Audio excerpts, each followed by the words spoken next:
ప్రభునందు ప్రియమైన వాళ్ళారా, మీరంతా బాగా ఉన్నారని, అనుదినము వాక్యాన్ని ధ్యానిస్తూ బలపడుతున్నారని ఆశిస్తున్నాను. మరి ఈరోజు దేవుడు మనకు గుర్తు చేస్తున్న ఒక మాట, యోహాను సువార్త 10వ అధ్యాయం 10వ వచనము. గొర్రెలకు జీవం కలుగుటకును అది సమృద్ధిగా కలుగుటకును నేను వచ్చితిని.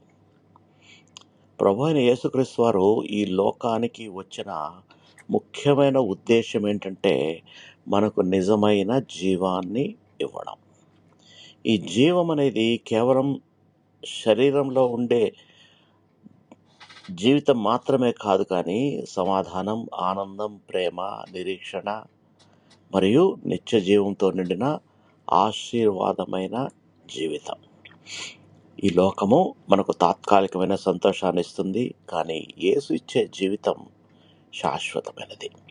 మన బాధల్లో ఆయన ఆదరణ, మన బలహీనతల్లో ఆయన బలం, మన చీకటిలో ఆయన వెలుగవుతాడు.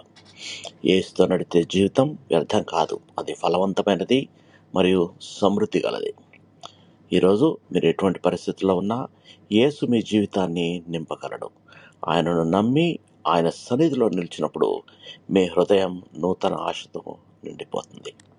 ప్రార్థన చేసుకుందాం. ప్రియ పరలోకపు తండ్రి, మాకు సమృద్ధి గల జీవాన్ని ఇవ్వడానికి మా రక్షకుడైన యేసుక్రీస్తును పంపినందుకు మీకు కృతజ్ఞతాస్తుతులు, వందనాలు. మా జీవితంలో ఉన్న ప్రతి నిరాశ, భయం, బలహీనతను తొలగించండి. మీ సమాధానంతో, ఆనందంతో మా హృదయాలను నింపండి. మేము ప్రతిరోజు నీ సన్నిధిలో నడుచుచు ఫలవంతమైన జీవితాన్ని గడిపినట్టు దయచేయండి. మా ప్రభును మీ ప్రియకుమారుడైన యేసు నామములో ప్రార్థించి వేడుకొంటున్నాం తండ్రి. ఆమేన్.